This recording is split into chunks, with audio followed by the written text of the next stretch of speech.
Greetings from Mombasa County, County 001. My name is Juni Kalisamele from the Kenya Broadcasting Corporation. This is a joint media production both on TV and radio to assess the 100 days of service for the Mombasa Governor Abdul Swamad Sharif Nasir.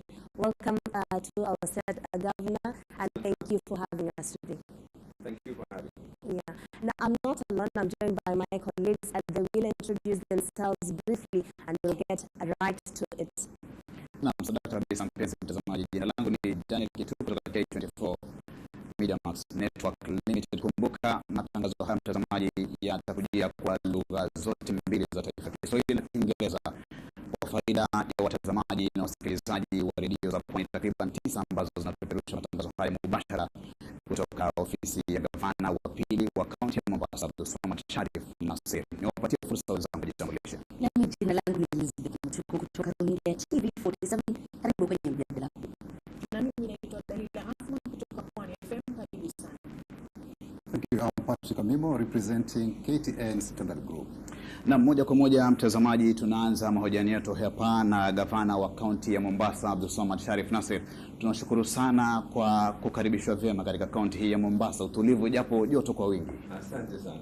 Naam. Madafu pia yako mingi. Tumepitia hapo Mwangina Drive, tumepata nafasi hiyo ya kutuliza nafsi kidogo. Karibu Mombasa. Naam, tuanze kubwa kabisa kuhusiana na siku 100 uongozini tarehe 15 mwezi Septemba mwaka 2022 kwa kula kiapo kuwa gavana wa kaunti ya Mombasa. Mambo mengi yamefanyika, lakini moja ya ajenda zako kuu ilikuwa ni kuimarisha uchumi wa kaunti ya Mombasa. Lakini hadi kufikia sasa ni jambo gani moja, kabla hatujachimba kwa undani, unalolitazama na kusema kwamba nahisi kwamba wakazi wa Mombasa wamefurahia kufikia sasa? Kwanza kuweka uwiano mwema katika jamii zote, katika kabila zote. Hilo ni jambo ambalo kwamba ni muhimu zaidi kuliko lolote jingine. Pili, tumekuwa katika mstari wa mbele kuweka uchumi wa masaa 24 katika soko yetu ya Kongowea, kuweka mataa, pia vile vile kuweka mipangilio ya CCTV katika maeneo yale, na ili iwe ni kigo bora. Tumeongeza mataa ambayo kwamba yanafaa kuwekwa katika barabara. Hatujakamilisha, ni jambo ambalo kwamba ni njia, ni safari, lakini katika mambo ambayo kwamba yenye kuhusiana na uchumi ni hayo. Tuna finance bill yetu ambao yenye kuzungumzia utozaji wa ushuru ambayo iko katika county assembly. Tuna nia ya kuwa ikifika katikati ya mwezi huu iweze panapo majaliwa kupita, lakini katika mambo ambayo kwamba yaliyoko ni zile biashara ndogo ndogo zote. Tumepunguza idadi ya leseni kuweza kulipa, na pia vile vile leseni za kulipa tuktuk, za kulipa matatu, pia vile vile zimeweza kupunguzwa katika finance bill hii. Na gavana, kabla sijawapa wenzangu fursa, umezungumzia swala muhimu ile la kupunguza ushuru kwa biashara ndogo ndogo.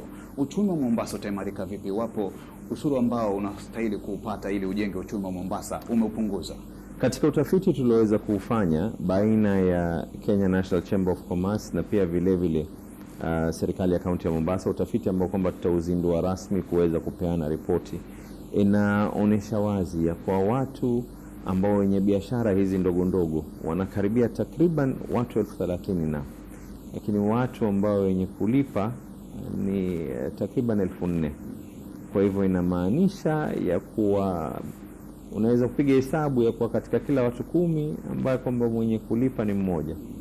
Ya nini kuweza kuweka njia ya watu kuanza kutafuta kutoa rushwa, kwa sababu mtu ikiwa hawezi kulipa hawezi kulipa.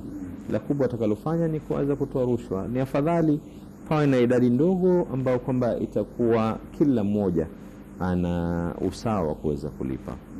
Let's dwell on the issue of revenue. You will agree with me, you have to raise revenue for you to keep you afloat for the next 5 years.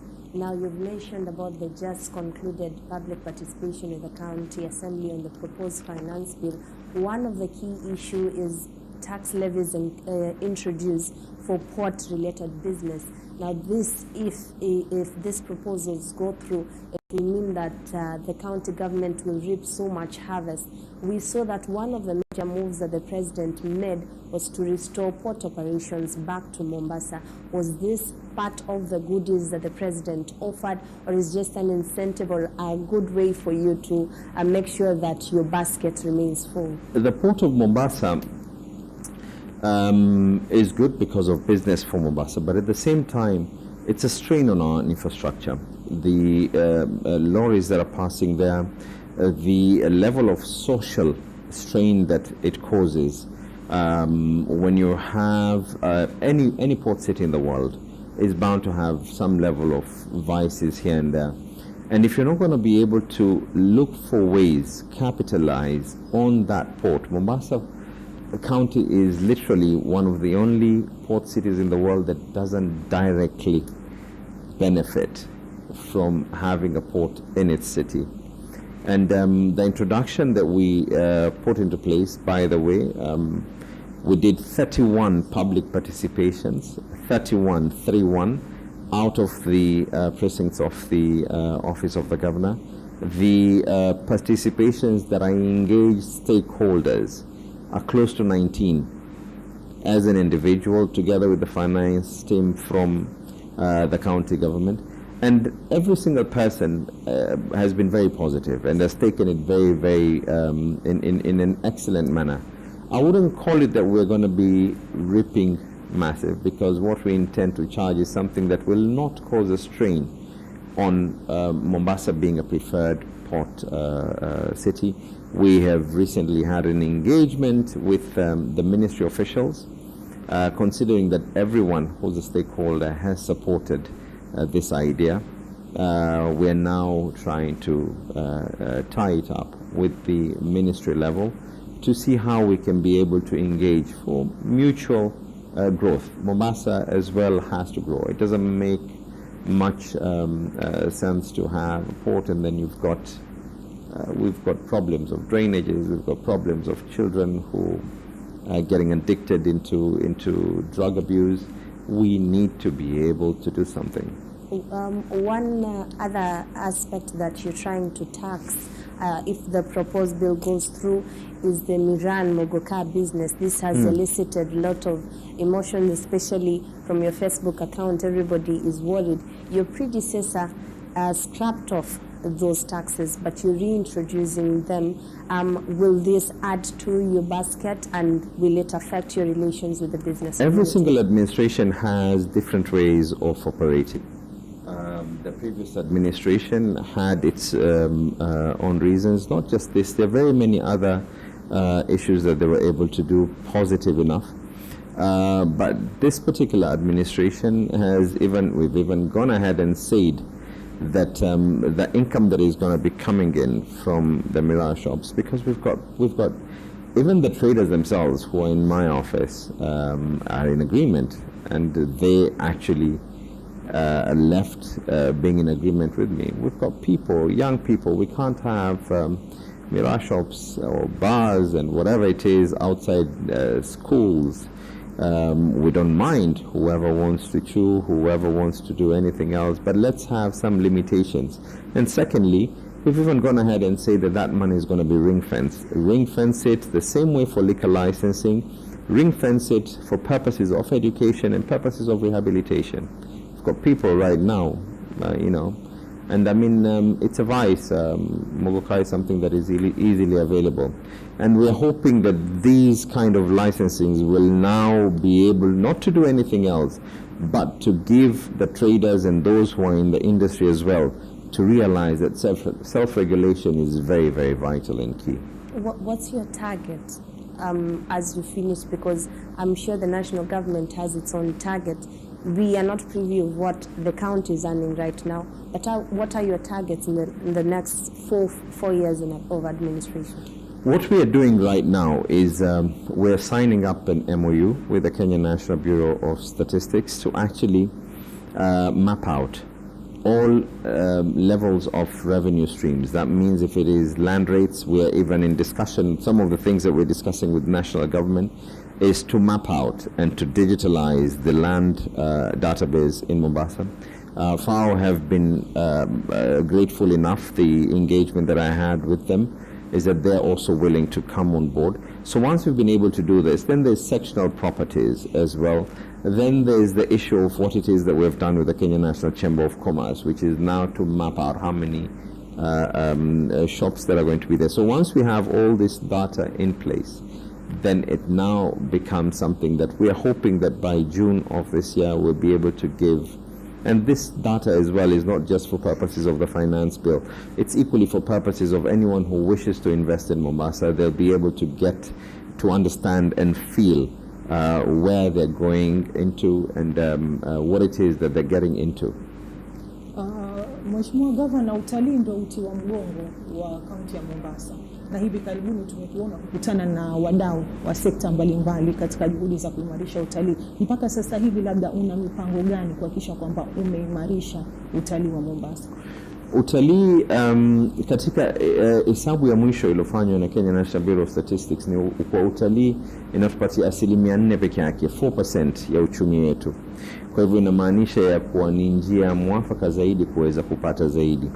Ukisikia kilio ambacho kwamba kimekuwa kwa muda wa miaka, serikali ya kaunti iliyopita, hata sisi pia tumekuwa katika mstari wa mbele kuweza kulisukuma hili jambo ya kwa hewa zetu, anga zetu ziwe wazi.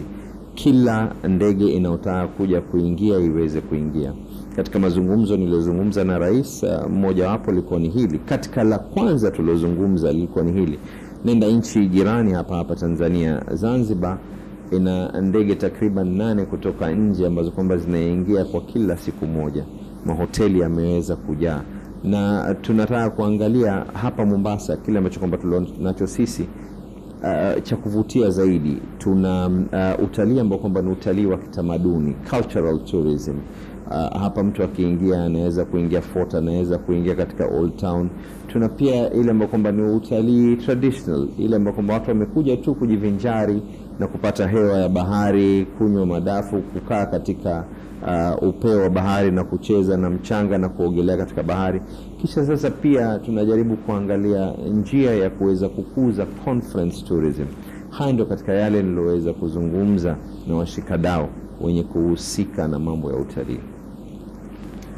Mojawapo ya masuala muhimu katika masuala hayo ya uchumi ni pamoja na uchumi wa bahari.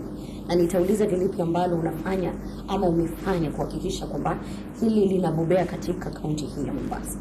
Tumeweka wizara ambayo kwamba itahusika na masuala haya ya uchumi samawati. Nimekuwa katika mikutano kwanza pamoja na magavana wenzangu. Pia nimekuwa na mkutano mimi mwenyewe kibinafsi kwa niaba ya kaunti ya Mombasa na waziri husika, na tumeweza kuweka mikakati. Uchumi ambao kwamba tunaozungumzia sio mambo ambayo kwamba yatakuwa ni yenye kuhusika na uvuvi peke yake. Uvuvi ni sekta moja, lakini kando na uvuvi, nchi ambazo kwamba ziko katika uchumi sawati ni nchi nyingi sana. Tunajaribu kuangalia Mombasa ni kubwa zaidi ukiangalia ndani ya bahari kuliko katika ardhi. Kwa hivyo tunajaribu kuweza kuangalia, na jingine ambalo kwamba tunajaribu kufanya, nimezungumza na serikali ya Denmark ambao wameweza kukubali kuweza kutuletea feasibility, utafiti kuhusiana na water transport, usafiri wa maji. Sasa hivi mtu ikiwa anatoka Changamwe, ikiwa anataka kwenda paa Kisauni, hamna itamchukua jisaji moja mpaka masaa 1.5, lakini kwa njia ya bahari tukiwa na water taxis ambazo kwamba zitakuweko, inakuwa ni rahisi zaidi. Na serikali ya Denmark wamekubali kuweza kuleta ule utafiti ambao utafiti ule sasa kazi yetu kama serikali ya county ni kuweza kuangalia hapa tutaweza kuweka landing na hapa na hapa na hapa, kisha kila mmoja ambaye kwamba ni mweka hazina anakuja. Muhimu zaidi tuwe na usalama, tuwe na njia ambayo kwamba utakuwa ni usalama ndani ya yale maji na pia katika ule ufuo. katika swala tofauti, inajua umeanzisha uchunguzi ama ukaguzi kuhusiana na wale ambao ni wafanyikazi katika serikali ya kaunti ya Mombasa. Ni kipi kilikupa msukumo wa kuweza kufanya hili, na je, unatarajia kwamba utakuwepo na wafanyikazi hewa katika kaunti ya Mombasa? Niliuliza swali hili nikaambiwa neno sahihi ni wafanyikazi gusi, nadhani kitu kama hivi. Kwanza nilipokuwa nikifanya kampeni zangu, watu wa Mombasa walikuwa wanalia ya kuwa Mombasa haina sura ya Kenya. Hapa huu ni mji, mimi nimebarikiwa katika magavana wote, nimebarikiwa ya kuwa huu ni mji ambao makabila yote yako, dini zote ziko. So kwanza tukasema ya kuwa ni lazima tuweze kufanya ile tunaita human resource audit, kuweza kuangalia tuna watu wangapi kwanza. Pili, baada ya kujua watu wangapi, ni lazima tuweze kujua, je, tumepitisha mipaka yetu ya kikatiba kuangalia ya kwa kila mmoja ana nafasi katika Mombasa. Jinsia, tuna wanawake ambao kwamba wenye kutosha ama wanaume wenye kutosha kikatiba na pia kilingana na masala ya kisheria. Tatu, si hivyo tu, je, ikiwa mtu amesomea amebobea katika mambo ya utangazaji, je, ni sawa kumchukua yule mtu umpeleke katika sehemu ya ardhi? Ama mtu ambaye kwamba amesomea na amebobea katika mambo ya finance umchukue uweze kumpeleka katika sekta nyingine? So haya yatakuwa ni yote kwa pamoja. Na nimekuwa mbunge, nimefanya kazi pamoja na nyinyi nikiwa niko bunge. Hata mimi nilipokuwa niko mbunge, biometric zangu zilichukuliwa. Nilikuwa nikiingia bungeni, mpaka wajukuu wangu watakuwa wanapata rekodi zangu ya kwa kweli huyu mtu alikuwa ni. Na nia yangu zaidi,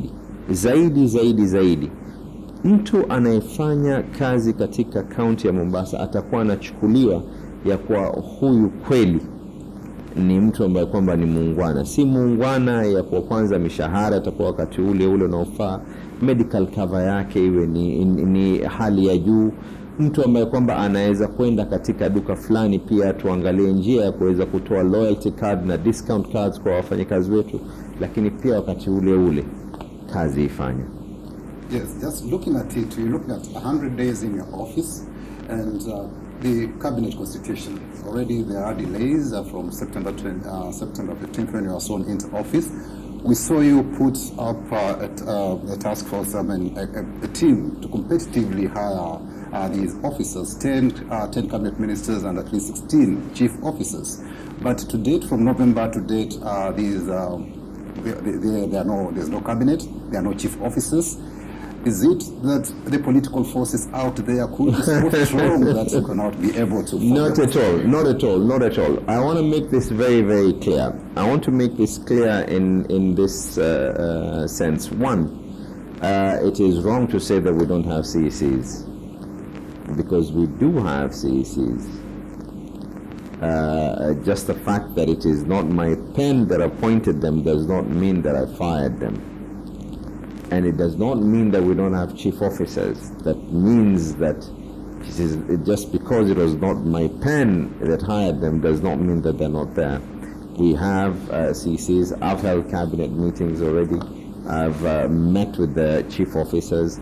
And I'll tell you one, the same way it can be said that other counties have been able to get their CCs. Why hasn't Mombasa? The same way. Why has Mombasa taken the lead of saying that, you know what, there could be people out there who will be able to assist us in running this county that I'm not aware of? And I'm glad that I did this, because I've been seeing those who have been shortlisted, and I'm impressed with the kind of resume that I've been able to see. Are there people who can drive your vision? Because the delays, you have a vision and you have 5 years to deliver your vision. Then you should have at least your government in place to ensure that whatever you had said you are the chief of Mombasa residents in 5 years' time, you are up and running. First and foremost, whether these people have the capacity, yes, they have the capacity. Whether they have the zeal, yes, they do have the zeal. The only thing that I also need to balance out is, one, do they line up to the agenda and our manifesto and our upcoming CIDP for purposes of that is very, very vital as well.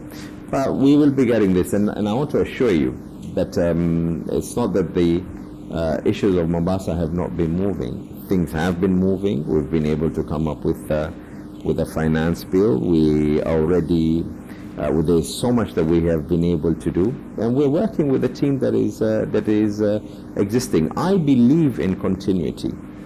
I am a firm believer in continuity. I do not believe that government is run in such a manner that you come in and you unplug every single thing.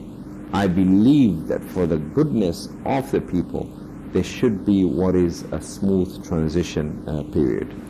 Na Mheshimiwa Gavana, tulipoanza ulizungumzia swala muhimu, swala la uwiano, ukasema ni moja wa mambo ambayo unahisi kwamba umefanikiwa kuhakikisha kwamba kaunti ya Mombasa ina uwiano mkubwa, na swala hili pia limeonekana katika ngazi ya kisiasa kwamba umewaleta karibu kabisa wabunge kutoka vyama tofauti, vile vile seneta na vile vile wakilishi wadi, lakini kubwa zaidi ni kwamba wakilishi wadi wengi kutoka kaunti ya Mombasa wanatoka chama cha ODM, na hili kidogo wengi watasema huenda ni mbinu pia ambayo inakufanya kuhisi kwamba umelindwa zaidi, kwamba ni vigumu kuwa na hoja kubanduliwa mamlakani. Umeweka karibu wawe marafiki zako.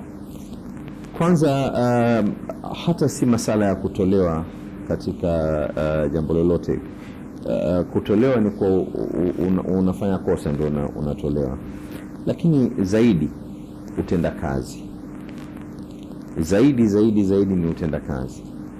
Leo nikiwa nataka kuwa na fikra fulani, ikiwa hausikizani na watu, wewe kila siku ni kupigana na watu, ni kuteta na watu, ni mnaanza siasa za mwaka 2027 kuanzia leo, utafika wapi mbali? Mji unahitaji watu kuweza kushikana tuweze kuendesha kwa pamoja. Governor, I think back to Amino's question, sorry I'm going back. I think the residents are looking forward to timelines because everybody wants to see your vision through the ones that have been appointed. Do we have actual timelines as to... Yes, we do. I've already received, at least for the CCs, I've already received those that have been shortlisted. So very soon I'll be getting in touch with the County Assembly, the Honourable Speaker, on when they can be able to recall the Assembly to be able to approve the names for the CCs. And then thereafter, the chief officers are of course interviewed by the Public Service Board, and we are anticipating that that will also be done very, very soon. Just to finish up also in his question, this is eliciting a lot of reactions, your cordial relationship with the state. We saw the former primer sort of coming to your defense, but what do you have to say about it? Because people think the more cordial you are, maybe you're trying to defect. Now, Raila Odinga said that it shouldn't be so, but he was talking on your behalf. Today we are privileged to have you here. Kindly clarify that these are just cordial relationships and you have no intentions of defecting. One, our first agenda. When you take an oath of office, you take an oath of office to protect the constitution of this country. The constitution of this country clearly stipulates that there will be a working relationship between all levels of government, both levels of government. Is it easy for me to say that I don't want to work with so-and-so, I don't want to work with so-and-so? Extremely. Is it prudent? Is it wise? It's the most unwise thing that you would ever think of. Will I work with government for purposes of similar ideologies and politics of ideologies, politics of development, politics of setting right-minded agendas? If it is something that is going hand in hand with what it is that I want to achieve on behalf of the people of Mombasa, yes. Amongst the first discussions that I had with the head of state, this was before the port services were returned, was are you going to honor your word? And yes, he did. The second issue we're discussing about is about the open sky policies. The other issues that we are in discussion about are to do with low-cost housing and how the people of Mombasa can be able to benefit from tenant purchase schemes. If I'm going to be listening to every single person and say that this one said this and this one said this, every single morning I wake up and I remind myself that focus, you've got 1.8 million people on average whose lives depend on your action or inaction. So you're in ODM to stay? I am in ODM, yes. Mheshimiwa Gavana, kuna hili swala la stadium. Nafikiri watu wa Mombasa wanauliza sana kuhusiana na ujenzi wa stadium ya Mombasa. Tangu utawala uliopita mpaka sasa hivi hatujaona stadium ikikamilika. Wewe kama wewe umepanga nini? Hii stadium kulikuwa serikali iliyopita walikuwa na makubaliano ya kauli na serikali zote mbili ya kuwa wanafanya mpangilio hii stadium iweze kumalizika, na nataka tu kuwakumbusha kwa hii stadium hii sio stadium tu ya kwa watu kuingia na kucheza mpira. Ilikuwa ni stadium ambapo kwamba ndani kulikuwa kuna na track, ilikuwa ndani kuna mambo ya swimming pool, gymnasium, kulikuwa kuna mambo mingi sana. Ile stadium ambapo kwamba ilikuwa ifanywe ni mithili ya Kasarani na pengine hata zaidi. Sitting capacity kwa sababu ya nafasi yake ni takriban watu 15,000, lakini zile facilities ambazo kwamba zilikuwa ziko pale ndani ni zaidi kuliko stadium hizi nyingine. So hayakuweza kumalizika, lakini sasa yamefika kwetu, ni lazima tutafute njia ya kuweza kuyamaliza.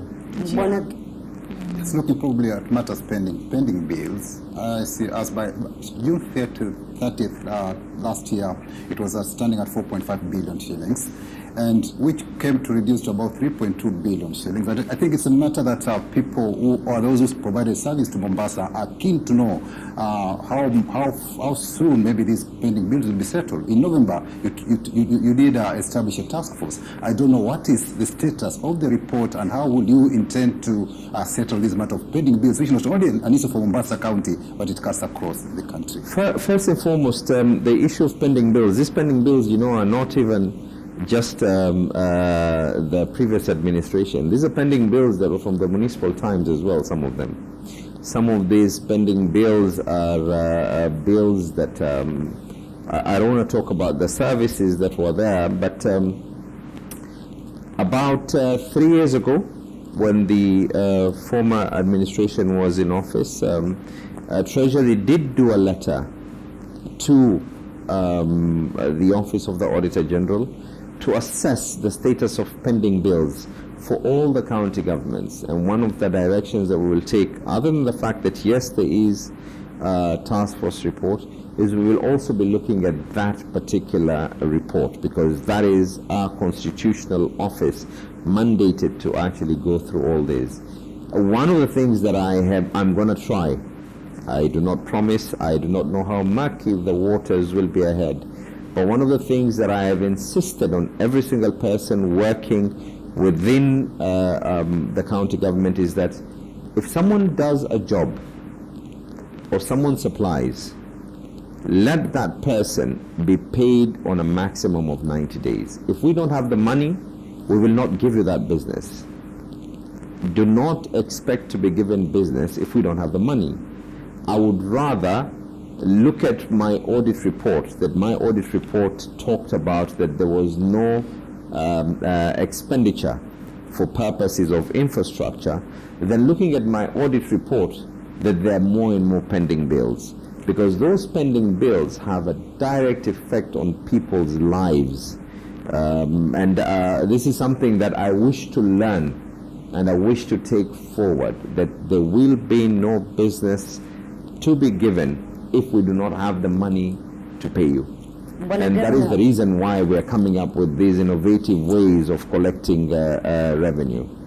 Kuna swala la taka katika kaunti ya Mombasa na ni mojawapo ya masuala ambayo ni muhimu na wananchi wa Mombasa. Wangependa kusikia ni lipi ambalo umeangazia kuhakikisha kwamba usafi wa kaunti hii unaangaziwa ikizingatiwa ni kitovu cha utalii? Kwanza nataka kuchukua fursa pia kuweza kupeana kongole. Ni jukumu tulipokuwa tunagawanya kazi mimi na naibu wangu, nikaweza kumwambia kwa angalie masala ya department hii ya taka, na nashukuru ya kuwa kama vile mimi nilivyohandle upande huu wa mambo ya finance na yeye akahandle upande ule mwingine, and nashukuru ya kwa tumeweza kupunguza zile mambo ya taka. Katika ahadi nilochukua ni kwa tutaweza kuweka recycling plant. Kuna kampuni nyingi sana, pengine tangu niingie mimi zile barua ambazo kwamba nimepokea, ikiwa ni kwa uchache pengine ni kampuni 30. Kila mmoja anakuambia sisi tutakufanyia hivi, mwingine anakuambia tutakufanyia hivi. Kwa hivyo ni bora zaidi tuingie miguu yetu wakati tunajua haya maji kipimo chake ni kipi, na ndio sababu tumeomba UNEP, tumeomba na FAO waweze kutufanyia feasibility, tuangalie tuangalie mambo ya waste to energy, ama tuangalie njia ya kwa tununue matipa. Tukishaweza kujua njia ile, ndio njia ambayo kwamba tutakayoiweza kuifuata. Hata sasa hivi ukiingia katika mitandao, mimi na imani hata kuna watu ambao kwamba wanatusikiza na wenye kuangalia, kila mmoja atasema kwa ukiingia katika mtandao watu wasijue wanachukua plastiki wanaibadilisha hivi, lakini kwa lugha ya Kiingereza kuna ile tunasema kwa katika hizi takataka, what is the calorie density, thamani ya zile takataka iko thamani ya aina gani? Je, watu wa Mombasa ni plastiki zaidi, ni ghasia zipi ambazo kwamba je ni mbolea zaidi ambayo kwamba inaweza kufanywa? So haya makampuni yote tutawapatia kandarasi baada ya kupitia through tendering process, ikiwa tunajua ile feasibility imetuambia elekeni mwelekeo huu. Naam, gavana, nafahamishwa muda wetu umetamatika. Wanasema kizuri daima huyoyoma, lakini tukimalizia na tunapofunga, ni jambo gani ambalo unahisi mkazi wa Mombasa halijui kuhusu wewe Gavana Abdulswamad Sharif Nassir? Kwa muda tu wa sekunde 30 ukitoa kauli zako za mwisho tukiondoka.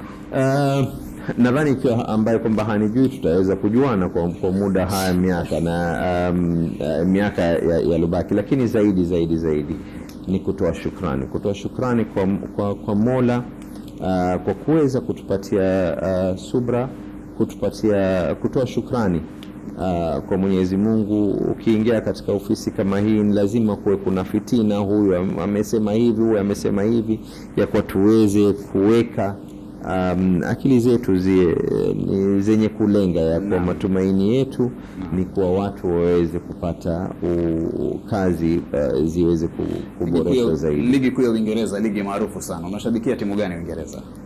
Arsenal, sio?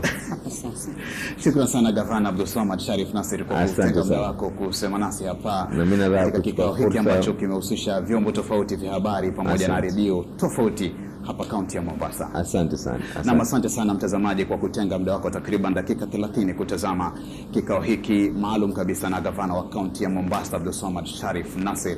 Kwa sasa tunarudisha katika studio zetu vitovu tofauti vya kupeperushia matangazo jijini Nairobi.